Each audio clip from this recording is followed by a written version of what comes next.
자, 이제 너는 에고를 가져도 좋은지 묻고 있다. 이것은 대단히 중요한 문제로서 그 답은 오로지 너희가 무엇을 하려 하는가에 달려 있다.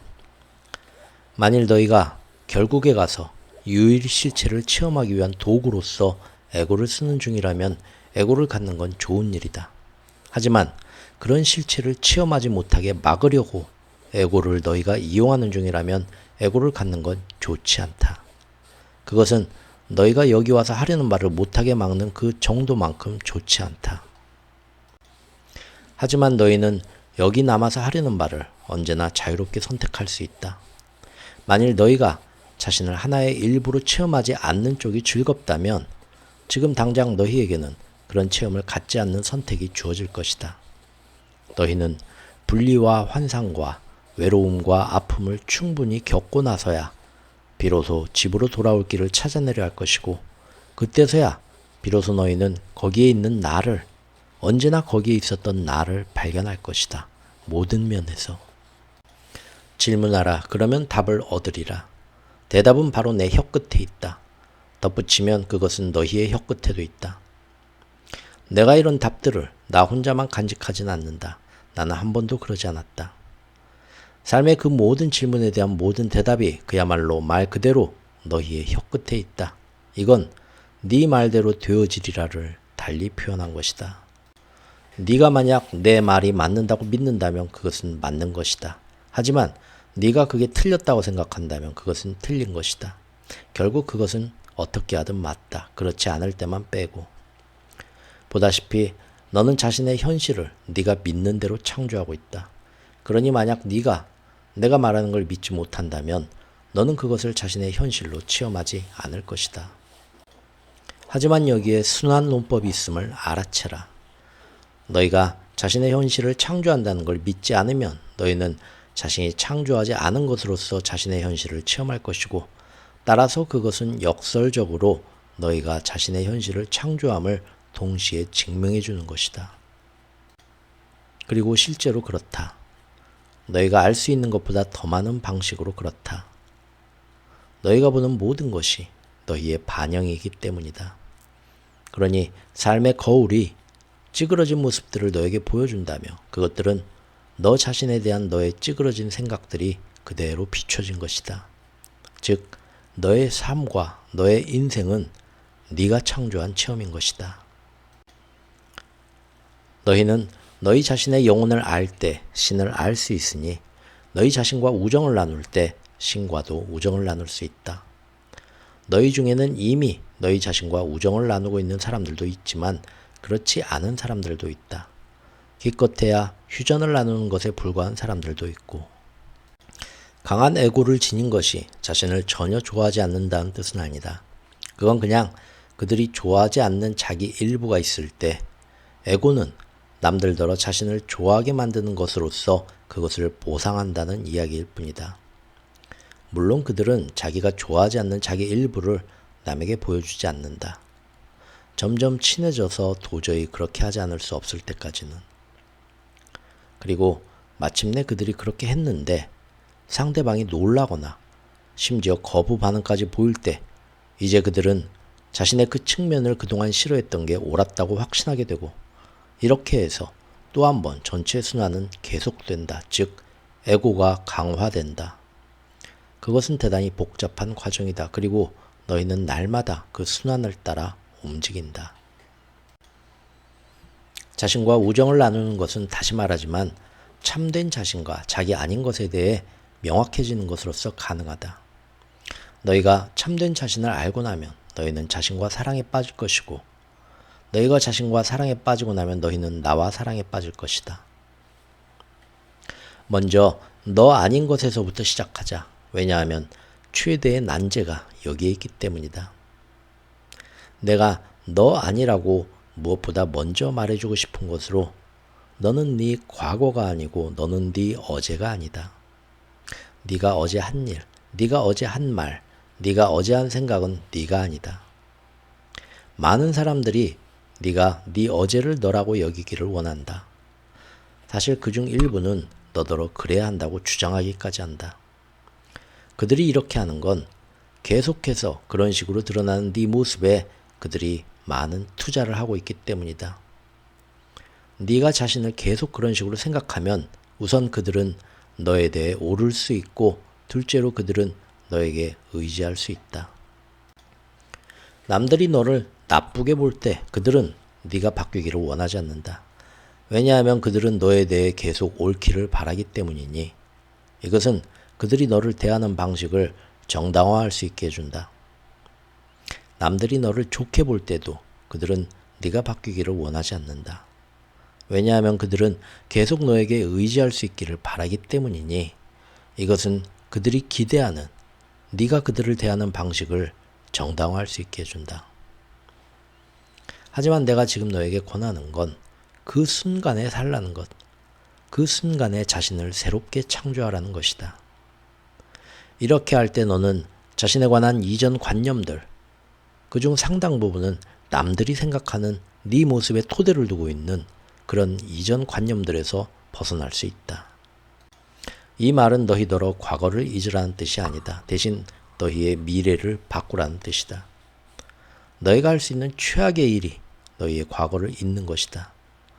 너희가 과거를 잊는다면 너희는 과거가 너희에게 보여줘야 하는 모든 것, 과거가 너희에게 선물하는 모든 것을 잊고 말 것이다. 과거가 중요하지 않은 채 하지도 마라. 차라리 그것이 중요하다는 걸 인정하라.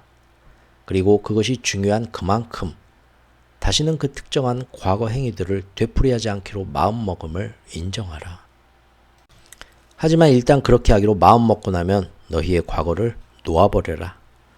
과거를 놓아버리는 게 과거를 잊는다는 건 아니다. 과거를 놓아버리는 건 그 집착을 그만둔다는 뜻이고, 과거 없이는 빠져 죽기라도 할 것처럼 그것에 매달리기를 끝낸다는 뜻이다. 너희는 과거 때문에 빠져 죽어가고 있다. 너희 과거를 이용해서 자기 상들 속에 떠있기를 그만둬라. 그 낡은 통나무를 놓아버리고 낯선 해변으로 헤엄쳐가라. 아무리 멋진 과거를 가졌어도 그 과거가 자신이기라도 한 듯 거기에 매달려서는 이로울 게 없다. 소위 자신의 월계관에 안주한다는 게 바로 이런 것이니, 성장을 가로막는 데 있어 이보다 더 잽싼 건 없다. 그러니 월계관에 안주하지도 말고 네 실패에 머물지도 마라. 그보다는 다시 출발하라. 지금이라는 황금 순간들마다 다시 시작하라. 그것이 이미 습관이 되고만 행동이거나 깊이 새겨진 성격이라 하더라도 그것을 놓아버리고 다시 시작하라. 이게 과연 나인가? 라는 간단한 질문 하나로서 너희가 앞으로 자신에게 던질 가장 중요한 물음이 이것이다. 너희는 너희 삶의 온갖 결정들, 어떤 옷을 입을지에서 무슨 직업을 택할지까지, 또 누구와 결혼할지에서 과연 결혼을 해야 하는지까지, 그 모든 결정들을 내리기 전과 후에 이 물음을 자신에게 던져서 도움을 받을 수 있다. 자신이 그만두고 싶다고 말하는 행동들 속에 너희가 잡혀 있을 때 던질 핵심 물음이 이 물음인 것은 두말할 것도 없고, 네가 너 아닌 것을 정하고 그럼으로써 네 과거가 너라는 관념에서 벗어난다면 그 다음엔 새로운 너를 창조하라. 발견이 아니라 창조하라. 너희는 자신인 것을 발견할 수는 없다. 자신인 것을 정할 때는 기준 0점에서 출발해야 하기에 너희는 자신의 발견의 근거에서가 아니라 자신의 선호의 근거에서 자신인 것을 정하고 있다. 그러니 너희가 생각하는 자신이 되지 말고 너희가 원하는 자신이 되어라. 그건 너희의 삶에서 가장 큰 차이이다. 지금까지 너는 자신이 생각하는 자신이 되어왔다. 이제부터는 너 자신을 너의 가장 고귀한 바람의 산물이 되게 하라. 너는 충분히 그렇게 바뀔 수 있다. 하지만 잊지 마라. 이것은 바뀌기 때문에 갑자기 받아들여지게 된다는 이야기가 아니다. 너희는 지금 이 순간에도 신이 보시기에 충분히 받아들일 만하다. 너희는 그냥 자신이 바뀌기를 선택하기 때문에 바뀌고 있을 것이다. 너는 자신에 대한 새로운 해석을 선택하고 있다. 바로 네가 지금껏 자신에 대해 가졌던 가장 위대한 전망의 가장 숭고한 해석이다. 이게 나인가? 라는 간단한 물음으로 너는 그런 경지에 이를 것이다. 그렇지 않은 경우를 뺀다면 말이다. 그럼에도 그 물음은 진실로 대단히 강력한 도구여서 변화를 불러올 수 있다. 그 물음이 강력한 것은 현재 벌어지는 상황이 맥락을 갖도록 해주기 때문이다. 그것은 너희가 무슨 일을 하고 있는지 분명하게 해준다. 내가 보기에는 많은 사람들이 자신이 무슨 일을 하고 있는지 모르고 있는 것 같다. 너희들은 자신을 창조하고 있다. 그런데 많은 사람들이 이 점을 이해하지 못한다. 그들이 현재 벌어지는 상황이 이런 거란 걸, 이런 게 자신들이 하고 있는 일이란 걸 모른다.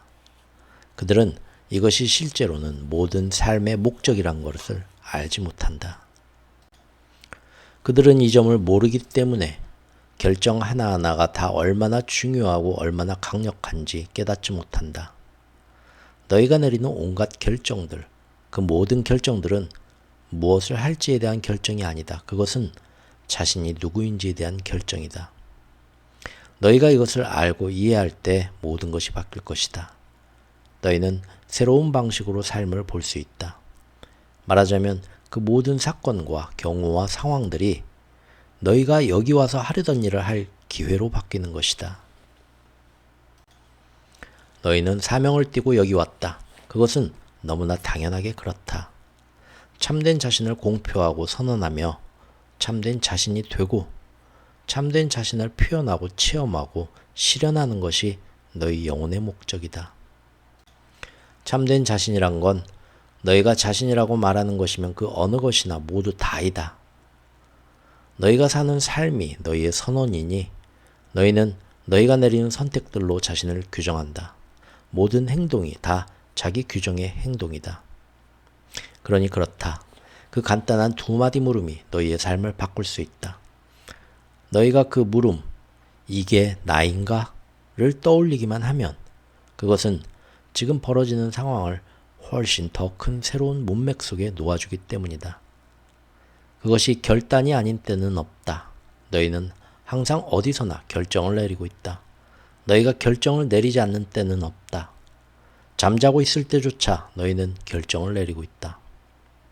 사실 너희의 가장 큰 결정들 중 일부는 너희가 자는 동안에 내려진다. 하지만 이 두 마디 물음을 모른다면 깨어있는 것처럼 보이지만 자고 있는 사람들도 있는 법이다. 이게 나인가? 라는 건 그야말로 마법의 물음이다. 단 두 마디로 된 마법의 물음. 사실 두 가지 마법의 물음이 있다. 이 물음들을 제때에 묻는다면 너희는 상상할 수 있었던 어떤 경우보다 빨리 깨달음에 이룰 수 있다. 그 두 가지 물음이란 이게 나인가와 사랑은 지금 무엇을 하려 하는가이다. 모든 전기들마다에서 이 물음들을 묻고 그것들에 답하겠다고 작정할 때 너희는 새로운 복음을 배우는 학생에서 그것을 가르치는 자로 옮아갈 것이다. 과거에 끔찍했던 경험 때문에 죄의식에 빠져 있는 자들이 있다. 하지만 내가 다시 말하지만 그들이 과거에 했던 일은 그들 자신이 아니다. 그것은 남들이 생각하는 그들이거나 때로는 자신들이 생각하는 그들일 수도 있지만 그렇다고 그것이 참된 그들인 건 아니기 때문이다. 그리고 어떤 삶도 무의미하지 않으니 어떤 삶도 가망 없지 않다. 두려움과 죄의식이야말로 인간의 유일한 적이다. 나는 다시 한번 말할 것이다. 두려움과 죄의식은 너희의 유일한 적이다. 너희가 두려움을 내려놓으면 두려움도 너희를 내려놓는다. 너희가 죄의식을 풀어주면 죄의식도 너희를 풀어준다. 두려움과 죄의식을 내려놓는 건 단지 그렇게 하기로 마음먹는 것만으로도 가능하다. 그것은 오직 개인의 선호에만 좌우되는 임의의 결심이다. 너희는 그냥 자신과 자신이 느끼고 싶어하는 방식을 바꾸기로 마음먹으면 된다. 해리 팔머 씨가 말했던 대로 사람의 마음을 바꾸려면 결심만 있으면 된다. 아무리 살인자라도 자기 마음을 바꿀 수는 있고 아무리 강간범이라도 자신을 새로 재창조할 수 있으며 아무리 아동 학대범이라도 구제받을 수는 있다. 그러기 위해 필요한 것은 가슴과 영혼과 마음 깊은 곳에서 내려질 이건 내가 아니다라는 결정뿐이다. 그리고 그건 너희 모두에게 해당된다. 너희 잘못이 어떤 것이든 크든 작든 상관없이, 그리고 용서할 수 없는 짓 같은 건 없다.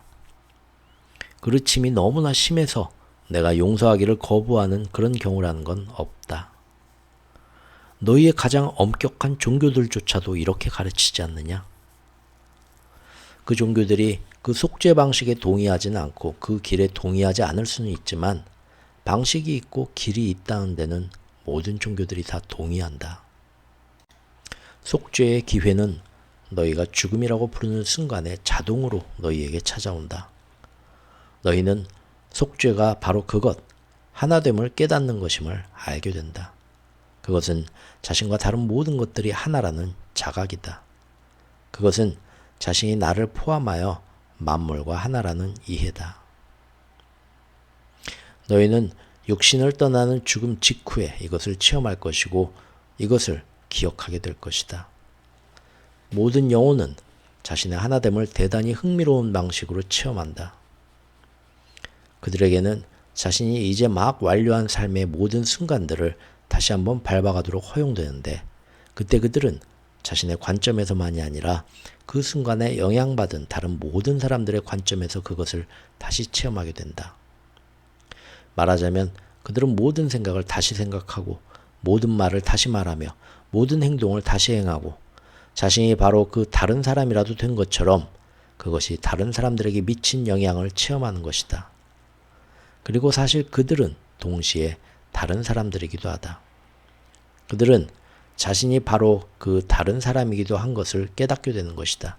그 순간 우리는 모두 하나다라는 진술은 더 이상 개념이 아닌 체험이 된다. 너희 신학에서 만들어낸 식의 끝없는 고통과 저주의 장소로서 지옥은 없다. 하지만 너희 모두는 자신의 선택과 결정들이 어떤 영향을 미쳤고 어떤 결말과 결과들을 불러왔는지를 체험할 것이다. 이것은 정의가 아니라 성장과 관련되어 있다. 그것은 진화의 과정이지 결코 신의 심판이 아니다. 그리고 너희의 이러한 죽음 직후의 인생 회고에서도 너희는 누구에게도 심판받지 않을 것이다. 다만 너희의 현재 육신에 거하는 너희의 부분화된 판형이 체험한 것이 아니라 너희 전부가 삶의 개개 순간들에 체험한 것을 그냥 다시 체험하도록 허용될 것이다. 그리고 이것은 고통의 과정이 아니다. 너희는 고통이 아니라 자각만을 체험할 것이다. 너희는 개개 순간들의 전체성과 그것이 지니고 있던 것에 깊이 호흡을 맞출 것이고 그것을 깊이 자각할 것이다. 하지만 이것이 고통스럽지는 않을 것이다. 오히려 깨달음으로 환해질 것이다. 그것은 고통으로 뜨끔하는 순간이 아니라 깨달음으로 아하하는 순간일 것이다. 그리고 너희가 남에게 입힌 상처와 끼친 해악에 대해서도 아무 처벌을 받지 않는다. 신은 너희를 되돌리는데 아무런 관심도 없다. 신이 관심 있는 건 너희를 앞으로 나아가게 하는 것이다. 너희가 가고 있는 이 길은 진화의 길이지 지옥으로 가는 길이 아니고 이 길의 목적은 자각이지 심판이 아니다. 그러니 죄의식을 붙들고 있을 필요는 없다. 네가 죄의식을 그만 느낀다고 해서 네가 더 이상 그걸 후회하지 않는다는 뜻은 아니니 후회는 가르침을 줄 수 있지만 죄의식은 너희를 피폐하게 만든다. 죄의식에서 벗어날 때 너희는 삶을 가지고서 앞으로 나아갈 수 있다. 삶에서 가치 있는 무언가를 만들어낼 수 있다. 그러고 나면 너희는 다시 너희 자신과 친구가 될 수 있고 또한 신과 친구가 될 수 있다. 너희는 실제로 그렇게 될 수 있다.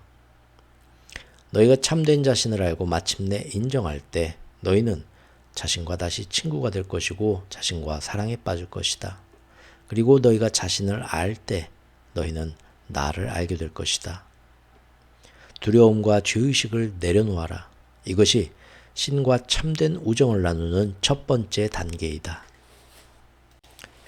너희는 아무리 끔찍한 짓을 저지르더라도 나를 다치게 할 수 없고 나를 화나게 할 수도 없다. 그리고 내가 너희를 벌하는 일도 없다. 너는 언제나 네 멋대로 네가 하고 싶은 대로 할 수 있다. 너희 스스로 악해지지 않기 위해서 신에 대한 두려움을 필요로 할 필요는 없다. 너희는 벌받지 않고 원하는 대로 할 수 있다. 걱정하거나 혼란스러워하거나 호들갑을 떨거나 하지 않고 차후에 지불해야 하는 아무런 대가도 없이. 그러니 신에 대한 두려움 없이 그저 참된 자신이 누구인가 판단하고 너희의 행동과 체험을 하면 된다. 혹시 이런 얘기가 사람들로 하여금 아무런 거리낌 없이 악행을 하도록 부추길 거라고 염려하느냐? 너희 종교는 여러 세기 동안 사람들이 이런저런 식으로 나를 믿지 않고 그들이 특정 행위들을 그만두지 않으면 내가 그들을 지옥에 보낼 것이라고 말해왔다. 하지만 많은 사람들이 자신들의 자기 파괴적인 행동들을 막으려면 나를 두려워해야 한다고 말하는 사람들에게서 충분히 영향받지 못하였다. 지금도 인류는 신의 심판을 두려워한다고 말하면서도 여전히 그런 행위들을 그만두지 못했다. 너희에게는 지금 대량 학살 무기들이 있으니 실제로는 과거 어느 때보다도 더 빠른 속도로 그러하다. 그리고 지금이라고 해서 너희가 예전보다 서로에게 덜 잔혹한 것도 아니다. 이렇게 사람들은 지난 몇 세기, 실제로는 몇 천 년에 걸쳐 존속한 종교에도 쉽게 영향받지 않았다. 그러니 네가 지금 여기에서 나와 나눈 대화를 사람들이 읽고서 오히려 더 악행에 빠질 거라고 걱정하면서 그것에 대해 책임감을 느끼거나 죄의식을 느끼려 하지 마라. 그런 식이라면 태초 이래로 사회의 기존 신념체계에 맞서서 말하거나 쓴 적이 있는 철학자라면 누구나 다른 사람들이 저지른 행위에 모두 죄의식을 느껴야만 할 것이다. 이제 너희가 신과의 참된 우정을 낳기 위한 믿음은 바로 믿어야 할 필요가 없다는 것으로부터 배울 수 있다. 내가 너희에게서 어떤 것도 원하지 않고 어떤 것도 필요로 하지 않을 때 내가 뭔가를 놓고 너희를 믿을 필요가 있겠느냐? 마찬가지로 최고 수준의 믿음은 믿을 필요가 없다는 것이다. 너희가 신에게서 어떤 것도 원하거나 필요로 하지 않는 경지는 그것이 이미 자기 것임을 깨닫는 것으로서 가능하다.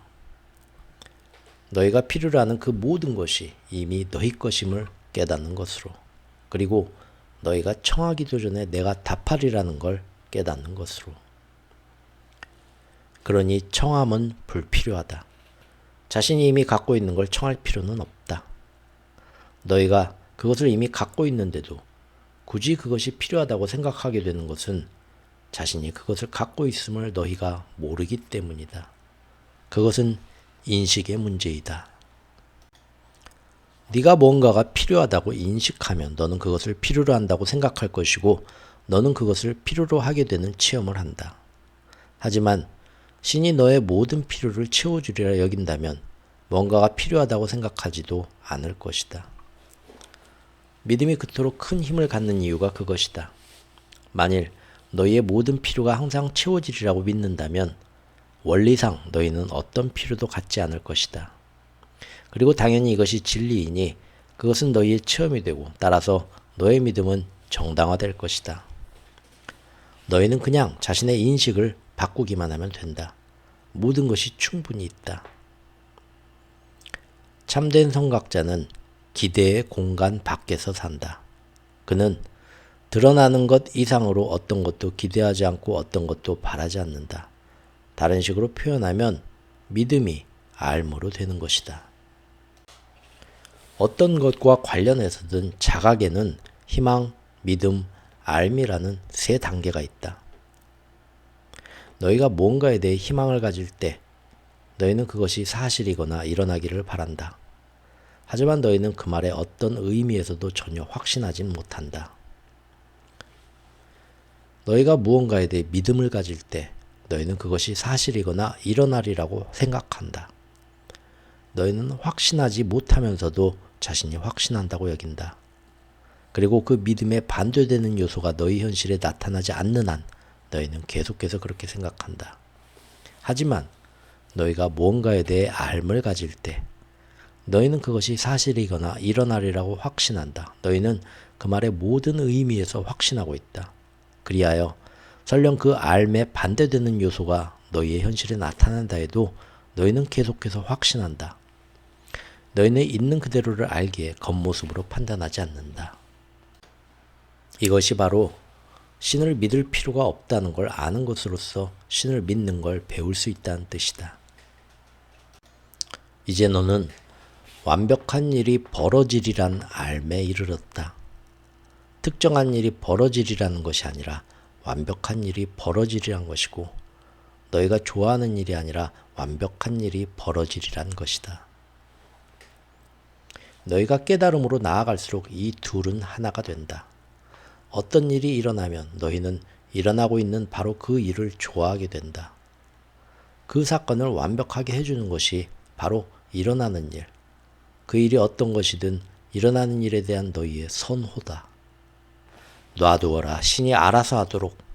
이란 것이 바로 이런 것이다. 선각자는 그래서 언제나 일어나는 일을 그대로 좋아한다. 너희 역시 일어나는 모든 일을 좋아할 때 깨달음에 이를 것이다. 그러니 의도를 가지되 기대를 갖지 말아라. 당연히 필요도 갖지 말아라. 특정한 결과에 집착하지 말고 한쪽을 더 좋아하지도 마라. 네 집착을 선호로 승화시키고 네 선호를 받아들임으로 승화시켜라. 이것이 평화에 이르는 길이고 이것이 깨달음에 이르는 길이다. 멋진 교사이자 작가인 켄 케이지 주니어가 숭고한 의식에 이르는 핸드북이란 특별한 책에서 바로 이 발상에 대해 이야기했다. 그는 집착을 선호로 바꾸는 것에 대해서 말해왔다. 그는 행복은 외부 환경에서 오는 게 아니라 우리 내면이 외부 환경을 어떤 식으로 체험하기로 마음먹는가에 달렸다는 걸 깨달았다. 그는 원하던 모든 걸 가졌다. 하지만 앞에 두 마디 말 속에 엄청난 열쇠가 들어있다. 삶의 열쇠는 자신이 원하는 모든 걸 갖는 게 아니라 자신이 지닌 모든 걸 원하는 것이다. 그는 삶의 많은 시간을 혼자 보냈었지만 그건 절대 수치가 아니었다. 그건 축복이었다. 켄 케이지는 휠체어에 앉아 있었기 때문에 몇백만의 삶을 바꾼 것이다. 켄의 삶은 그 속의 모든 상황들이 그러했듯이 축복이었다. 그 삶은 당시 자신을 켄이라 부르던 영혼에게 그 영혼이 갈망했고 의도했던 체험과 표현을 낳아주기에 딱 맞는 사람과 장소와 사건들을 완벽하게 제공했다. 이것은 다른 사람들의 삶에도 똑같이 적용된다. 아군 따위는 없고 어떤 일도 우연히 일어나지 않는다. 우연의 일치 같은 건 없고 신은 실수하지 않는다. 모든 것이 있는 그대로 완벽하다. 특히 상황이 완벽해 보이지 않은 때일수록 그러하다. 그것은 너희가 여기서 기억해야 할 굉장한 것이 있다는 확실한 표식이다. 그러니 최악의 상황이 벌어져도 너희는 감사해야 한다. 감사는 가장 빠른 치유의 형태다. 저항하는 것은 지속된다. 반면에 감사할 때 그것은 너희를 도울 수 있다. 본래 그것이 하기로 되어 있던 대로. 나는 너희에게 말했다. 나는 너희에게 오직 천사만을 보내주었노라고. 이제 나는 덧붙일 것이다. 나는 너희에게 오직 기적만을 주었노라고. 삶 자체처럼 삶의 사건들 모두가 기적이다. 삶은 참된 자신을 깨닫고 체험하고 공표하고 선언하고 실현하며 참된 자신이 될 수 있는 완벽한 도구와 환경과 조건들을 우리 영혼에 제공하게끔 설계되어 있다. 따라서 판단하지도 비난하지도 말고 자신의 적들을 사랑하며 자신의 박해자들을 위해 기도하고 삶의 모든 순간과 환경들을 보물로 완벽한 창조자가 주는 완벽한 선물로서 받아들여라. 결과와 결말들을 추구하라. 하지만 그것들을 필요로 하지는 마라. 신이 우주가 알아서 하게 놔둬라. 그것은 너의 영혼이 가장 원하는 가장 완벽한 체험을 위해 놓인 것이니. 켄 케이지는 너희의 집착들을 선호의 수준으로 승화시키라고 가르쳤다. 하지만 이제 나는 선호까지도 갖지 말라고 가르칠 것이다. 행복해지기 위해서 특정 결과를 필요로 하는 건 집착을 갖는다는 것이고, 그냥 특정 결과를 바라기만 하는 건 선호를 갖고 있는 것이다. 하지만 선호까지도 갖지 않는다면 너는 받아들임을 가진 것이다. 이제 너는 깨달음을 이루었다고 말할 수 있을 것이다.